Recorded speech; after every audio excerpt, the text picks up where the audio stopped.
What exactly is authentic Texas barbecue?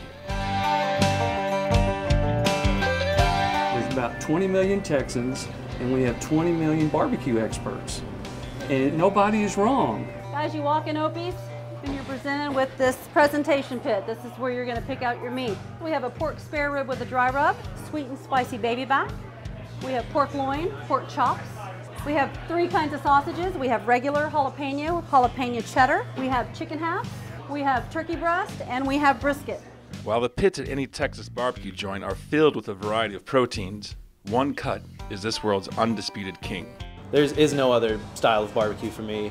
Everything else pales in comparison. Delicious, fatty, succulent, smoky, salty, peppery brisket. I didn't know brisket was supposed to be like this until I came here and started making it. And I was like, it changed my view on things. When you have the rub that's the same at every place basically, which is just salt and pepper, and the process is basically the same, there are these little tiny tweaks that make a huge difference. Some of it is, how long they smoke the meat, if it's just, a 15-minute difference, a 5-degree difference in temperature, or how they're cutting the meat, that kind of stuff, and then a whole bunch of tricks that they'll never tell anyone.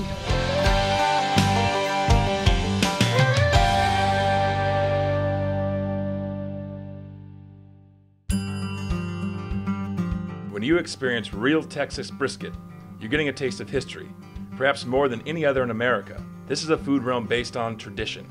At Black's Barbecue in Lockhart and Louis Miller and Taylor, 2 of the oldest continually operating spots, you'll see things done the way they've been for decades. This block is about 50 years old. Here you can see where the notches of the wood fit together to hold the whole block together. It takes about 6 guys to lift it. It's real heavy, and about every 6 months to a year we have to sand the top of it off to keep it level.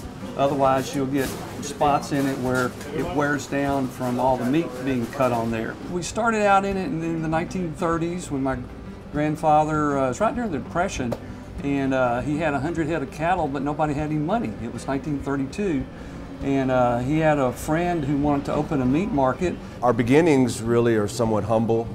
My grandfather moved to town in 1936 to open a Safeway. He was a manager there for 10 years and decided, I can do this. So he bought a little regional grocery store 2 doors down. As a part of that grocery store, he had a fresh meat market. Refrigeration was not the best at that time. One of the ways to minimize spoilage was to smoke meats and sausages for instant consumption. As an adjunct to his meat market, he built a pit, he set up a few picnic tables, and he opened up a little barbecue shack in the alleyway behind his grocery store. First 100 head of cattle is what we used to start the business here, and we've been in it for over 80 years. It's one of those old institutions that has been around, in its current establishment 50 plus years. The place looks like it's been around 50, 60, 70 years. Every once in a while we'll make a trip to Lockhart from San Antonio just to have sausage and barbecue. I think our biggest competitors ourselves in a way, because we've been doing it for so long that we have 5 generations of customers coming back here, and they expect it to be just like it was when they came in the 40s and the 50s and the 60s. I have a lot of fond memories growing up here as a kid and helping out before I was even tall enough to reach the top of the tables. I started working here when I was 8, when my father took over, and I think he did an incredible job. He was able to take a small little barbecue joint and put it on an international culinary map. In Texas, there's a pride in simplicity. There's a pride in it just being wood.